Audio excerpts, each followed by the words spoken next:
بسم الله الرحمن الرحيم وبه نستعين ثم الصلاة والسلام على سيدنا ونبينا أبي القاسم المصطفى محمد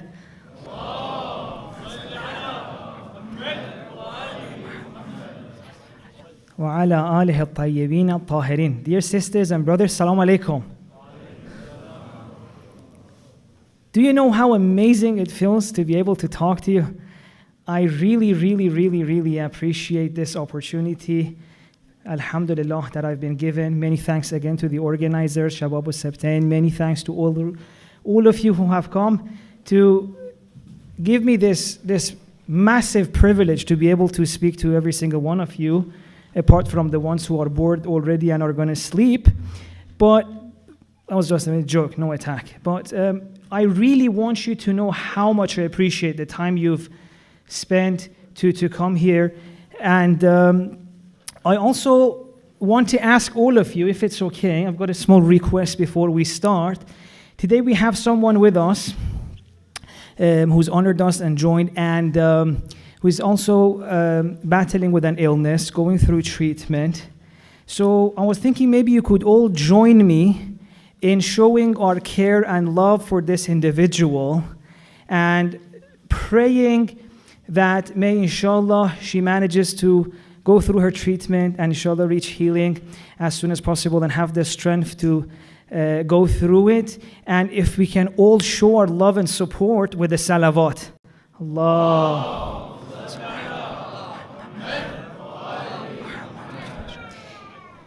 Now, another salawat as well, if it's okay, for every single person here who's going through a difficulty. Maybe other people know, maybe no one knows, but just to show each other that we're not just a community of people sitting together, we're a community of people who care about each other. So for every single person who's here and has a difficulty in heart that maybe others don't know, let's recite a salawat to show we care. Allah.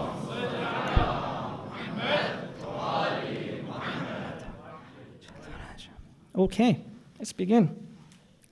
So, yesterday I started the discussion about the meaning crisis we're facing.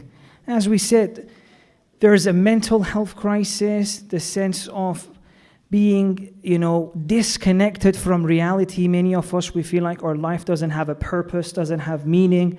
We feel like we've lost this touch with reality. We feel like God doesn't have a real presence in our heart. And this is what we said we're going to be talking about in this series. And inshallah, it's going to be an ongoing discussion. So the whole 10 nights, it's going to be talking about the same things and trying to go deeper and deeper and deeper. And unfortunately, we also said that despite the energy we try to put in being religious, it seems like it's not helping us. And that was shown by the realities of our life and also some of the statistics showing that the rates of attempted suicide is twice higher in Muslim communities than even communities of no faith. So we were trying to figure out, why is it that we're stuck? Why is it that even religion is not helping us? And one of the reasons I tried to give, which I think it's one of the most important reasons, was that we're stuck at the surface of religion, and we need to find our way to its depth. In fact, in volume 2, page 289 of Tafsir of Al-Mizan, Allama Tabatabai, when he wants to give a diagnosis of the reason behind the fall and decline of Muslim societies, he says the reason is that we are so much occupied with the surface that we have neglected the depth. So even a scholar at the caliber of Allama Tabatabai, when he wants to give a diagnosis, he says that it is our fixation on the surface that has happened at the expense of neglecting the depth that has led to where we are right now. And I wanted to also argue yesterday, I started an argument that in fact one of the biggest missions of the Ahlul Bayt was to remind us that religion is going to be useful if you go to its depth. This is an argument that I started yesterday, and inshallah in the next 10 days, as we keep going deeper and deeper in these discussions, as we try to find our way to the depth of religion, we're not, by the way, only going to be talking about the problems. No, Inshallah, we'll even try to offer a solution and find it together through the guidelines of the Ahlul Bayt. But we said that even the Ahlul Bayt, this was one of their main missions, to help us find the way to the depth of religion. And by the way, today I'm going to be speaking a lot about how we're stuck at the surface, only the form, the appearance of religion, and how we need to find our way to the depth. But please, in no way think that I am saying we need to let go of the surface or let go of the forms. Because a lot of the times, as soon as you start this discussion, someone may think, oh, so you're saying we need to let go of the form? No. The form has to be there, but the form is our way to get to the depth. Okay, so tonight, you may think this a few times as we're having this discussion. Oh, so you're saying, no, I'm not. I'm not saying let's let go of the form, the surface, the appearance. We need that. All I'm saying is let's keep our priorities straight. And the number one priority is the depth. The surface is also important. The form of religion is important, but it has to be accompanied by the more important part, which is the depth.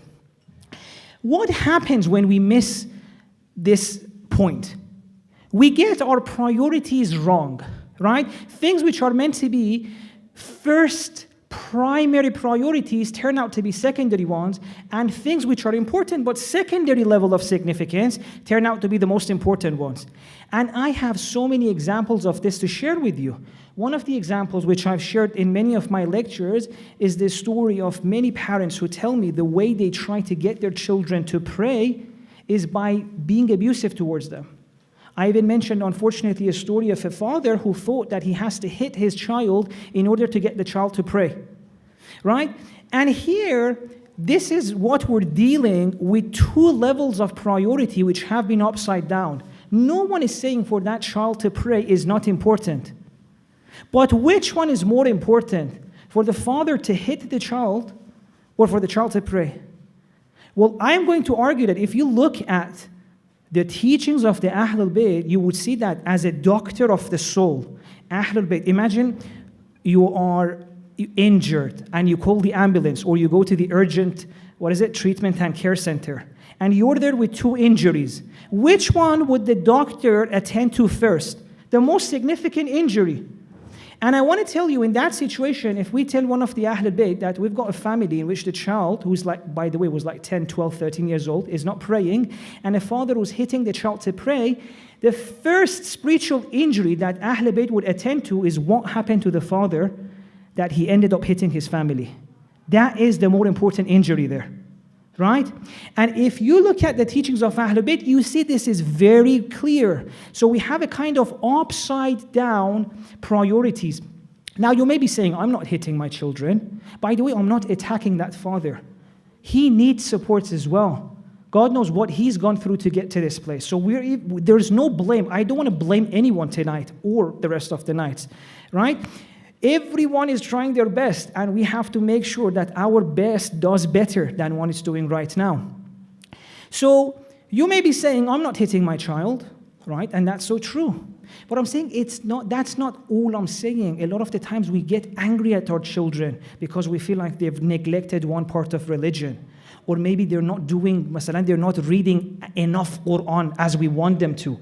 And I get these messages a lot, by the way. My children are not reading the Quran. I'm not saying reading the Quran is not important, but I'm saying if that's what you face as a parent, or I am facing as a parent, and I end up being angry towards my child, or stopping my love towards my child, I am committing something which in the eyes of Ahlul Bayt and the Prophet is worse than what my child is doing. See, I'm not saying your child shouldn't read the Quran, but I'm saying if you're angry towards your child, or if you stop your love for that child, no matter whatever he or she is doing, this is worse in the eyes of Ahlul Bayt than whatever your child is doing. Inshallah, we'll get to a place where we fix both. I am going to prove this to you, by the way. I'm not going to say this, out of my own mind and expect you to believe this is what Ahlul Bayt said. Let's look at one of the most famous spiritual guidance by Imam Sadiq alayhi salam, known as Hadith Unwan al-Basri. Right? Imam Sadiq is speaking to an individual and he's giving some real spiritual instructions. And in fact, he's trying to even show to the person what is at the core of ubudiyyah. Now, Imam has a very few, like a very small room to give instructions. So he's choosing the most important things. And out of the instruction Imam Sadiq is giving to this individual, can you believe it? Two of them are this. One of them, if someone comes to you and says, if you just say one rude thing to me, I'm going to tell you 10 rude things. I'm going to reply back with 10 rude things. If someone says that to you, you tell them, if you say 10 rude things to me, you're not even going to get one rude thing from me. Imagine, Imam Sadiq had a very limited space to give some of the most important religious instructions. And he says this, if someone came to you and said, if you just tell one wrong thing to me, I'm going to fight back at you, shout back at you with 10, you tell them, if you give me 10, I'm not even going to give you one. Right? And now compare that to what's happening with our children. If, for example, our children make one mistake, don't we get angry at them or even our partners? What was the other one? Imam Sadiq says another one of these instructions. Imam Sadiq is saying in this hadith al-Unwan al-Basri that if someone comes into you and says the worst things, you're like this, your family's like this, tell them if what you're saying about me is true, if I'm as terrible as you're saying, may God forgive me. And if I'm not like that, may God forgive you. See?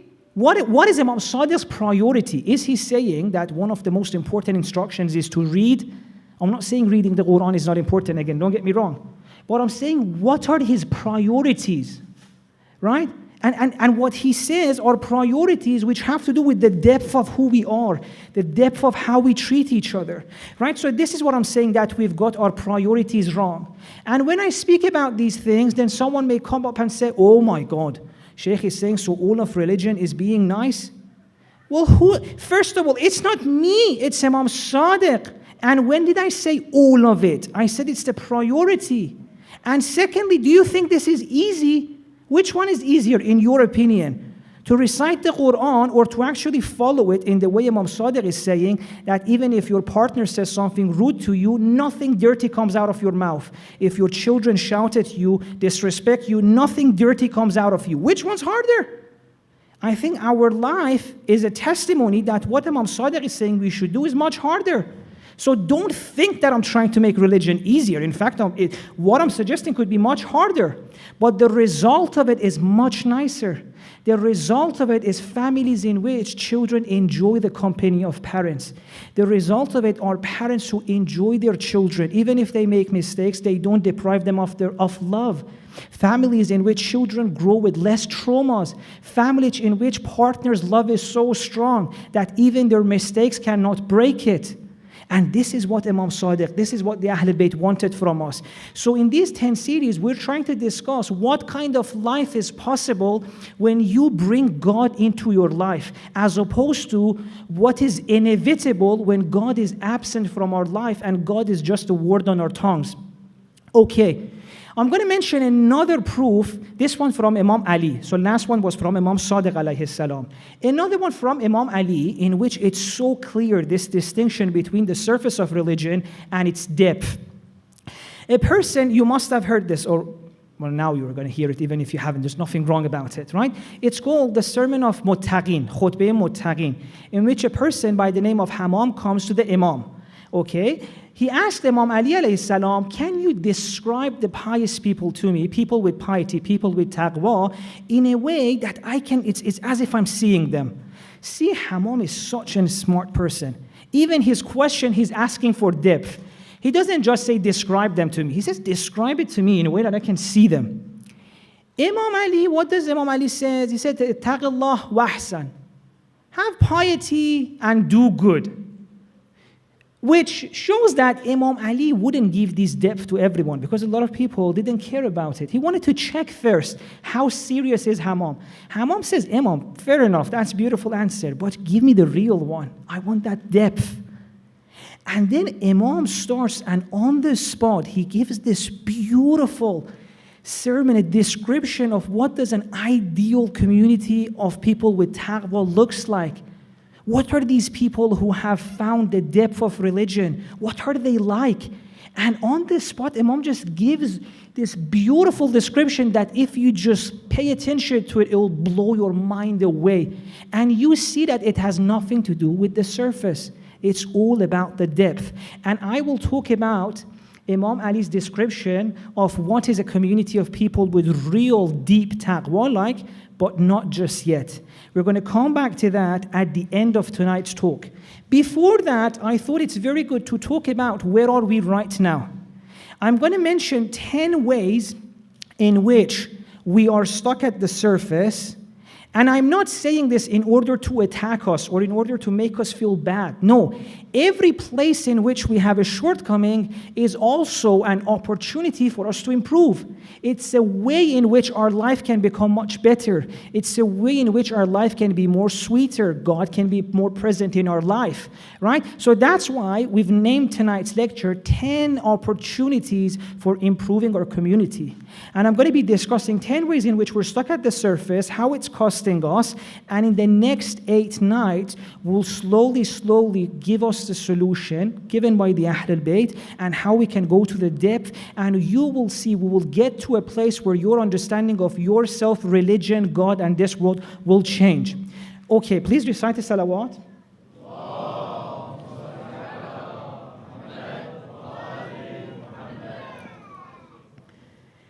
The first shortcoming we have, and this is what we discussed mainly yesterday, was that we have reduced knowledge to propositional knowledge.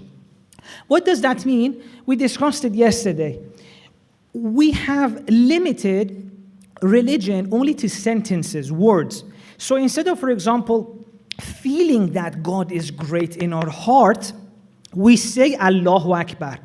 Instead of looking at life in a way that we see beauty everywhere, and it just takes us naturally to a place of praise for God, which would say all praise is due to God, we have a sentence, Alhamdulillah, right? It's prepositional, it's just a sentence. And this is what we discussed yesterday. And I want to mention a short story to really bring this home, inshallah. This story is a short story called The Story of the City of Love. Now, the City of Love were a city in which everyone had felt God's love so much in such real way that they had learned how to look at each other through the eyes of God. As the hadith says, look at people, look at my ibad, God says, in the way that I look at them with so much love. This city had managed to achieve that. They had so much unconditional love amongst them that their life was so beautiful. Partners showed so much love to each other. Even if one of them made mistake, no matter what mistake it was, as soon as he or she wanted to change and improve, the other one would just show support. People would get second chances, third chances. Children would see the love between their parents and the love their parents had for them, no matter how many mistakes they made, and they grew in an environment of love and with so many little traumas. Whenever someone went through an illness or a pain that was so difficult to go through on their own, the whole community would be there for them. If you don't have legs to walk, the whole community would be your legs. If you didn't have support, if you felt pain, everyone was there for you. And as a result of this, their life was so beautiful. Even when they were going through difficulty, they never felt alone. Love was in the air. And so one day they gathered in the main hall of the city and they said, you know what we need to do? What we have achieved is so beautiful, we need to write this down. We need to write the secret to this beautiful life that we have so that future generations can benefit from it. So they brought a piece of paper and on it they write, the secret to a joyful life is love. And they wrote some of the descriptions of what they were doing. But unfortunately what happened was that this generation slowly they passed away. The children became adults and then became old, and slowly, all of the people who had experienced this reality passed away. Newer generations were coming. Newer generations who had only heard stories of their grandmas experiencing this, and then even they passed away. And we got to a place where we had a generation whom none of them had experienced love.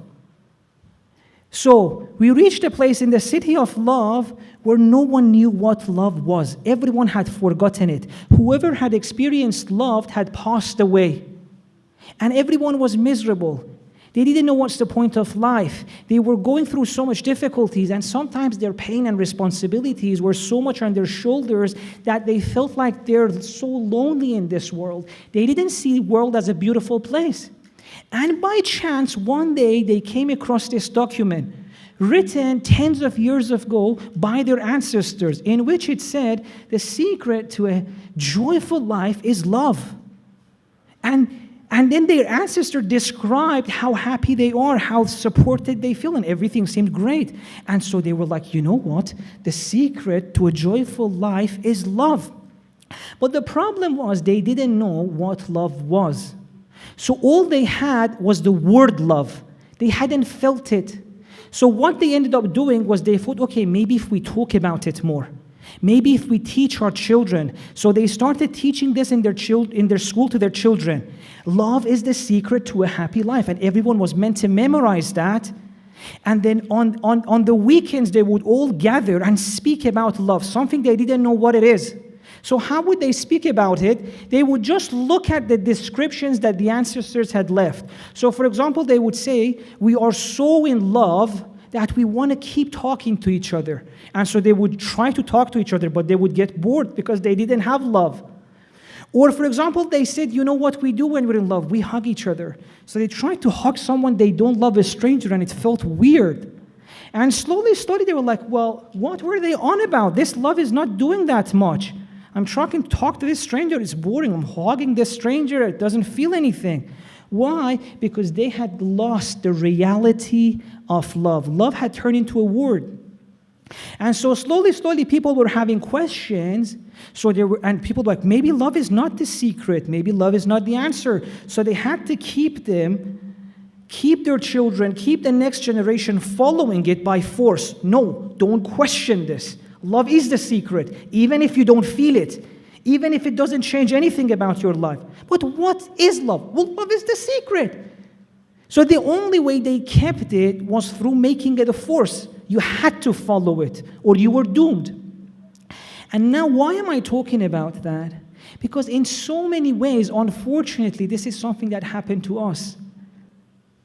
أَلَا بِذِكْرِ اللَّهِ تَطْمَئِنُّ الْقُلُوبِ. With the remembrance of God, the hearts find peace. And we keep saying that and saying that and saying that. But where is that peace? We know God's presence in our life can solve any problem, but it's not doing it for us. As we discussed in the month of Ramadan, we said, Lady Zainab says, وَمَا رَأَيْتُ إِلَّا جَمِيلًا. And I'm not seeing anything but beauty. But we don't know how to create that, so we keep saying it. Okay, let's gather every year and say that she said that. In the same way that they would keep gathering and say love is the solution, but they hadn't felt love. So the first problem we have is that religion, God's beauty, God's presence has been limited to a prepositional sentence. God is greater, Alhamdulillah. But all of these are sentences. But as I said, again, I'm not blaming us. All of these are opportunities for us to go deeper. This means that the answer is there. We are almost hitting at it. We almost got it. It's just that we need to go deeper. So that was the first feature in which we can improve, that all the knowledge has been limited to propositional knowledge. The second problem we have is that our religion has become so passive. What do I mean by that? We are expected through no one's fault. I'm not attacking anyone. This is just the way things have happened. But we're expected to be passive in receiving religion. You're meant to blindly follow even in places in which we know you're not meant to follow. So for example, with Usuluddin, with Aqa'id, everyone says you have to figure out your answers. But if a person wants to start inquiring, asking questions, they're like, don't ask questions. It's considered a sign of lack of loyalty to religion. We tell people, no, with Usuluddin, you have to go figure out your own answers. But if they go and try to figure out an answer and they reach a different conclusion, we're like, no, you have to go. do your own research, but get to the same conclusion that I got. How is that freedom? A religion in which, in its Quran, in so many places, God says, think. Why are you not thinking? Why are you not reflecting? Think. Tadabbur. Ta'aqilun. Why are you not thinking? Why are you not using your intellect? الَّذِينَ يَسْتَمِعُونَ الْقَوْلَ فَيَتَّبِعُونَ أَحْسَنَهُ. Listen to all the different arguments. Choose the best. We have all of this. But then the way we are doing it, we've lost that. It's very passive. So that was the second one. We think we have all the answers. A religion in which you are meant to explore and find the truth. A religion in which you are asked every day in your prayer, ask God, اهدنا الصراط المستقيم. Show me the right path. Help, take me, show me the right answers. Which means that you don't have all the right answers.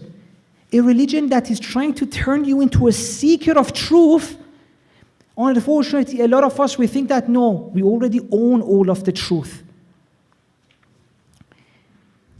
The third way in which we can improve, and right now we're stuck at the surface, and by the way, for the 1,000th time I'm saying I'm not attacking us. These are all ways in which we can grow. With your help, in a matter of 10 years, one generation, we can reach a place through this religion that our life would be so beautiful if we just listen to the Ahlul Bayt, if we just go to these depths. So the third one is that we have a distorted understanding of loyalty. Instead of expecting our children, our community, to keep their loyalty to God, the truth, and the teachings of Ahlul Bayt, we want them to be loyal to our understanding of religion. And many times, because of doing this, we actually disobey the Ahlul Bayt. And I'm going to give you an example as well. How many hadiths have you heard from the Prophet and the Ahlul Bayt? For example, Al-Hikmatu Dhallatul Mu'min. Wisdom is the lost object of a believer. Watlubul ilm walau bisin. Go and seek knowledge even if it's China, which was the farthest point at that time. It means anywhere. Imam Ali has a hadith which is mind-blowing. Imam Ali says, with regard to ma'rifatun nafs even, self-knowledge, which is one of the most spiritual and important knowledge, Imam says, go and learn it from non-Muslims if they have anything useful to teach you. This is the Ahlul Bayt we have. This is the religion we have, that they're telling you, go and learn wherever you can. Wisdom, wherever you find it, take it. لا تنظر إلى من قال انظر إلى ما قال. Don't look at who's saying it. Look at what's being said. We have such a religion, such an Ahlul Bayt, who are telling us, go and learn whatever helps your life, whatever makes you a better servant of God, wherever it is. But now we have a sense of loyalty, distorted loyalty, that says, no, loyalty to Ahlul Bayt means only learn, for example, from them. If there's another book, for example, that's teaching you something, no. Only if it's a hadith. Well, the hadith itself is telling you, if someone else is teaching you something that's helping you, go and take it. What kind of loyalty is this that you end up disobeying the Imam in order to be loyal to them? The Imam is telling you, go and learn from anyone. But you're like, no, I want to be loyal to you, so I'm not going to listen to you. So we have this distorted understanding of reality. We're limiting ourselves. We're depriving ourselves of so much knowledge which there is, which the Ahlul Bayt told us, go and learn. The fourth way in which we can improve is that our understanding of religion and the way we teach it to our children and the way we pass it on to the next generation is based on the appearances. So for example, when we want to teach Salah, what do we teach our children? What do we teach each other? We say, this is how your body moves. You're there, this is the thing your tongue says, then you bend, then you go down. All the things which are the appearance, the form. Again, I'm not saying the form is not important. The form is super important. But the form was there to what? To get you to a depth. إِنَّ الصَّلَاةَ تَنْهَى عَنِ الْفَحْشَاءِ وَالْمُنْكَرِ. Salat is there to do something to you. All of those actions are for a depth inside, but all we're teaching is the outward appearance of Salat, of wuzu, of Quran. Even the places in which there's a very obvious thing to take us to the inner dimensions of salah, like intention. Intention, what it basically means is that the salah is not about what your body does. It's about how you feel inside, right? Intention is a very inner dimension of salat. But even with regards to that, we've turned it into a surface. So instead of telling our children that it means that in your heart, try to be present.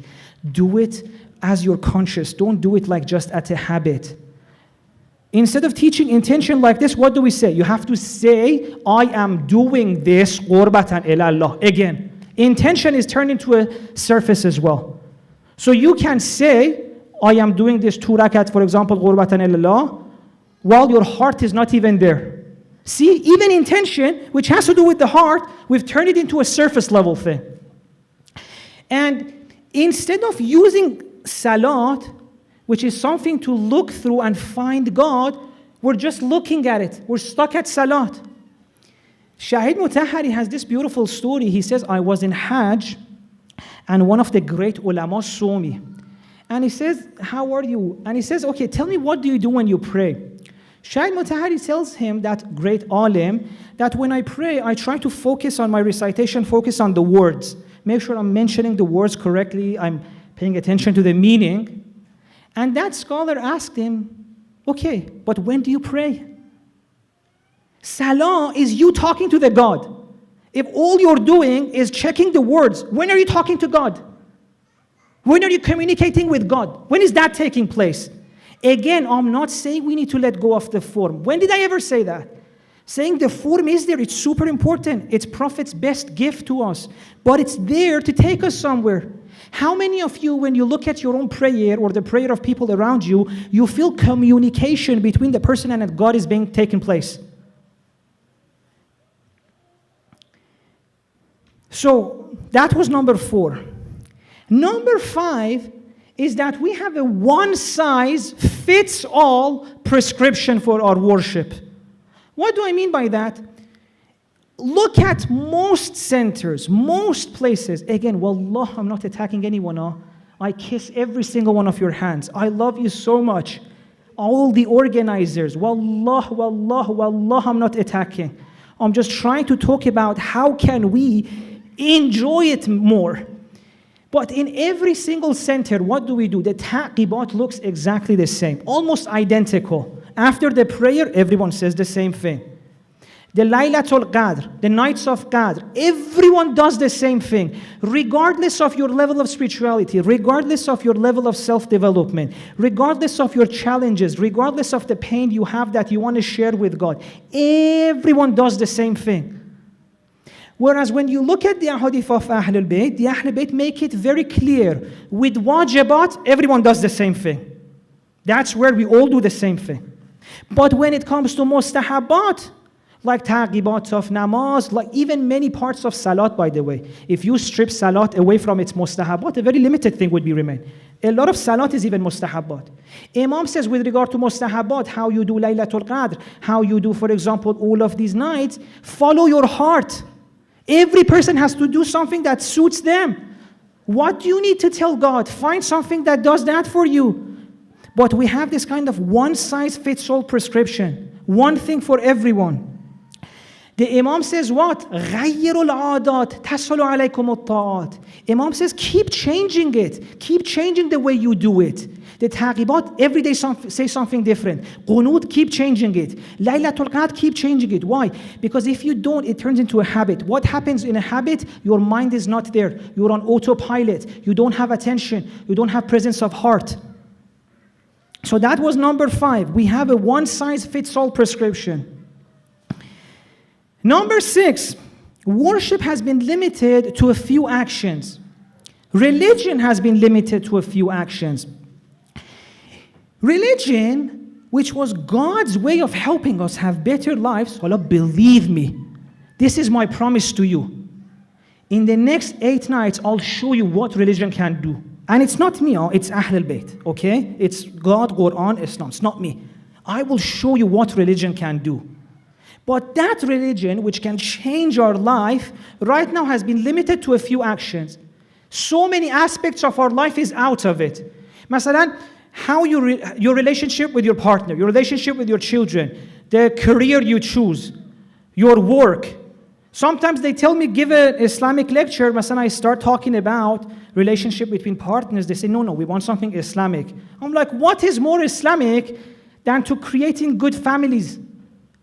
But no, Islam is only if you say قال الصادق. I've given so many lectures, I've explained Imam Sadiq's hadith. I've spent an hour trying to elaborate on one hadith. I just didn't say the قال الصادق in the beginning. And at the end they were like, no, that wasn't an Islamic lecture.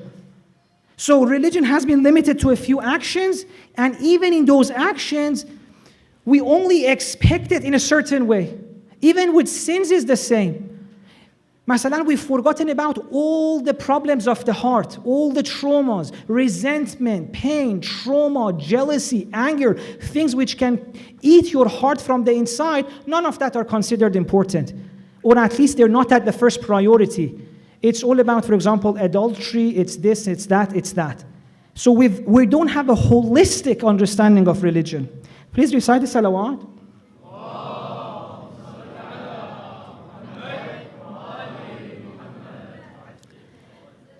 And if you speak about akhlaq, many people cannot see the link between that and Islam. If you speak about how to heal your traumas, how to be able to forgive someone, people say that's not Islamic. Well, how could it not be Islamic when our Prophet said, إِنِّي بُعِثْتُ لِأُتَمِّمَ مَكَارِمَ الْأَخْلَاقِ? How could forgiveness, how could healing not be Islamic when the Prophet says this is literally what I've come to achieve? And although inshallah I'll see what Imam Ali says at the end. Number 7, and this is one of the ones that really breaks my heart. See, God is such an important aspect of life. Not the word God, the reality. Imam Sajjad says, Ya ghayat amal al-arifin, Ya muna qulub al-mushtaqin. God is the ultimate desire. God is unconditional love. God is the ultimate thing we want. God is what we're seeking in everything in life that we're looking for. God is the ultimate peace. And so it's natural for us to have so much energy to be able to get there. So much thirst inside us to get to God. But unfortunately, because we don't have a way to go to the depth and find God, because we're stuck at the surface, all that energy that is enough to get us to the depth keeps hitting the wall of surface, and it leads to weird fixations and all sorts of obsessions with the surface. Let me give you an example, which breaks my heart. I hear this is happening a lot, and it's been from the time of the Imams. Prayer, wuzu, was there for us to communicate with God. But because we've lost the way to look through prayer and find God, all that energy of communicating with God, we're spending it on wuzu and our prayer, on just the recitation of it, on just the appearance of prayer. And so you have people who get all sorts of religious waswas. They have so much energy, they want to give to it, and it turns into an obsession. So you see a person who tries half an hour to get a wuzu right. A person who is so fixated on najasa tahara that it takes them 2-3 hours to make themselves pure. Or so obsessed on the recitation, they keep repeating it. It takes some of the people in our community 1-2 hours to pray. And it breaks the heart. If you look at the ahadith, with any of this, I could give you tens of ahadith in which the Ahlul Bayt talk about this, and they're like saying, what's happening, Baba? This is just a way to get to God. Masalan with najasa taharat, and by the way, I've been through all of this, so I'm not judging anyone. There was a time when I joined Hawza that it would take me 3 hours to do one ghusl. I know how it feels. I've been inside there, right? But look at, for example, how Imam Ali tried to tell people, or one of the Ahlul Bayt, that it's not about these things. These things are important. I'm not saying let go of it. These things, the form, the appearance are important, but this is just the gateway. This is just the door. You go through the door to go inside and talk to the guest, talk to the host.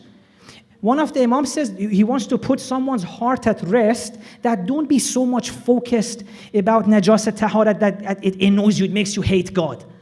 He says, Hassan, sometimes before I go to the toilet, I throw a little bit of water on my clothes, so if inside I doubt whether a water on my clothes, for example, is a najasa, or is water, I say it's water. He says, that's how insignificant these things are. Yes, we have to follow them, but it says don't get fixated on them. So we have so much energy to go to the depth, but because we haven't been given the depth, all the energy is being spent on the surface, leading to all sorts of religious waswas, religious obsession, fixations. And in this way, we are even letting down so many of our creative people. In our art, this also shows us. In the way we recite, for example, poetry, and we write our poetry, in the way we do Islamic calligraphy, in the way we do Islamic art, the artists of the community, which are some of the most beautiful souls, some of the souls who can take us to the depth, because we haven't been able to give them the depth, they're stuck at the surface. So all the art we have is an art that is stuck at the surface, and it breaks my heart. We've just gone to a new house, and I've been spending 3 months to buy a piece of art, Islamic art, that I look at and it does something to me, creates a religious experience in me. And I've been looking desperately for Islamic art. But all you search in calligraphy is just, it's just a surface. Masalan, it says Ayatul Kursi on the paper. Or it says Allahu Nur as-samawati wal arz. It's just a surface. Baby, I know Allahu Nur as-samawati wal arz, and that's beautiful. I love that. Wallah, I love that. And I actually have that at home. But I want you as an artist, and you're so amazing, I want you to create a piece that doesn't say that. It makes me feel that. When we recite poetry, when we write poetry for the Ahlul Bayt, we love them so much. Our children are so beautiful. The youth are amazing. They want to show this love. But we haven't empowered them to what to write. So most of it is the same thing. I want to come to Karbala. I want to come to Karbala. Next year I will come to Karbala. Okay, I love that. You want to say that's beautiful. What else? Is that all you want to say to Imam Hussein? Hope you got to Karbala. What do you want to say there? What's in your heart that you want to share with Imam Hussein? What was Imam Hussein's ideal? Can you show me Imam Hussein's ideal in a poem that I can read and see the world in which Imam Hussein saw it? Maybe Imam Hussein on the day of Ashura, when his daughter calls him, in the heat of the battle, he doesn't say, can't you see Dad is busy in the middle of the fight? He comes down from the horse and he says, what is it, the light of my eye? I know this. I know this. I've heard this. So if you just tell this to me, I already know that. Create a story that when I read it, I become like him. I already know what he did. And I'm not attacking you. No, you're beautiful. I'm sorry that I let you down. That all this energy you have to show love to Imam Hussein, we didn't teach you how to go to the depth.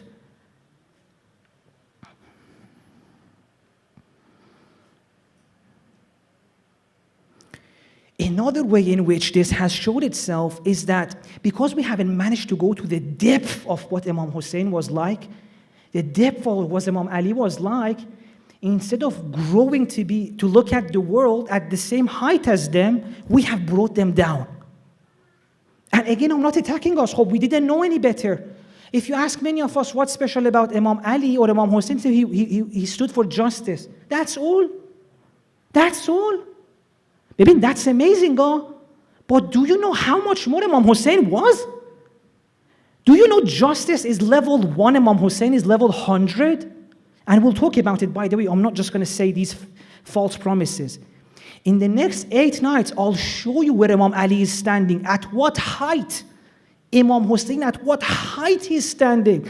You'll see justice is alphabet to what Imam Hussein is. So, and then the last one, we still have a few more. Please recite salawat.